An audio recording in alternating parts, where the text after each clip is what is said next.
Hi friends welcome to my channel ఇవాల్టి recipe capsicum aloo masala curry. ఈ curry rice చపాతీలోకి దేనిలోకైనా చాలా బాగుంటుంది। దాని కోసం ఆలు క్యాప్సికమ్ టమాటాలని చిన్నగా కట్ చేసుకొని తీసుకోవాలి। అలాగే ఒక 2 పచ్చిమిర్చి ఉల్లిపాయలను కూడా చిన్నగా కట్ చేసి తీసుకోవాలి। ఇప్పుడు దీనిలోకి మసాలాని ప్రిపేర్ చేసుకుందాం। స్టవ్ పైన ఒక గిన్నె పెట్టుకొని అందులో 1 టీ స్పూన్ పల్లీలు వేసుకొని దోరగా వేయించుకోవాలి। ఇవి కాస్త వేగాక 2 టీ స్పూన్ల నువ్వులు అలాగే 1/2 టీ స్పూన్ జీలకర్ర వేసుకొని వీటిని కూడా వేయించుకోవాలి। ఇవి వేగాక స్టవ్ ఆఫ్ చేసుకొని వీటిని తీసుకొని పక్కన పెట్టుకొని చల్లారాక ఫైన్ పౌడర్ లా చేసుకొని పెట్టుకోవాలి।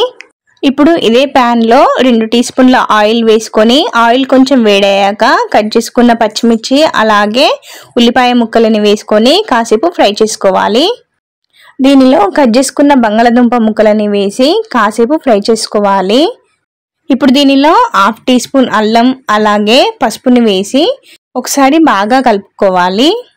ఒక 2 నిమిషాలు ఫ్రై అయ్యాక ఇందులో కట్ చేసుకున్న క్యాప్సికమ్ ముక్కలని వేసుకొని క్యాప్సికమ్ కూడా ఇంకో 2 నిమిషాలు ఫ్రై చేసుకోవాలి।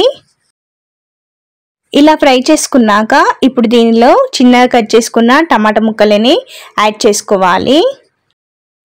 అంతా ఒకసారి కలుపుకొని టమాటాలు సాఫ్ట్ అయ్యేంత వరకు పైన మూత పెట్టి ఉడికించుకోవాలి।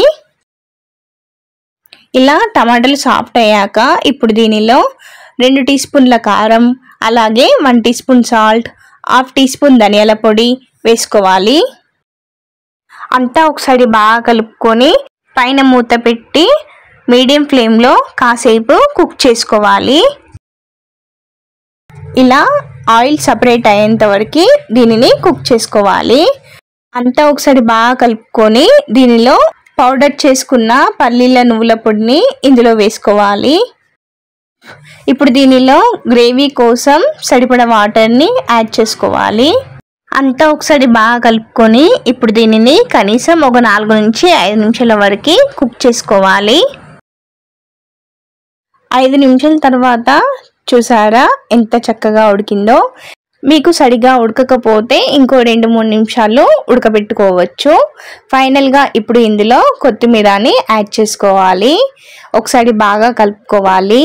అంతే చాలా సింపుల్ గా capsicum aloo masala curry ready అయినట్లే। దీని టేస్ట్ చాలా బాగుంటుంది। దీనిని అన్నం చపాతీ పూరి దేనిలోకైనా చాలా ఇష్టంగా తింటారు। వెంటనే ఈ కర్రీని మీరు కూడా ట్రై చేసి చూడండి। ట్రై చేసి ఎలా ఉందో కామెంట్ సెక్షన్ లో కామెంట్ చేయండి। మీకు గనక ఈ కర్రీ నచ్చినట్లయితే ఒక లైక్ చేసి మీ ఫ్రెండ్స్ కి షేర్ చేయండి। అలాగే ఇలాంటివి మరి ఎన్నో వీడియోస్ కోసం నా ఛానల్ ని సబ్స్క్రైబ్ చేసుకోండి।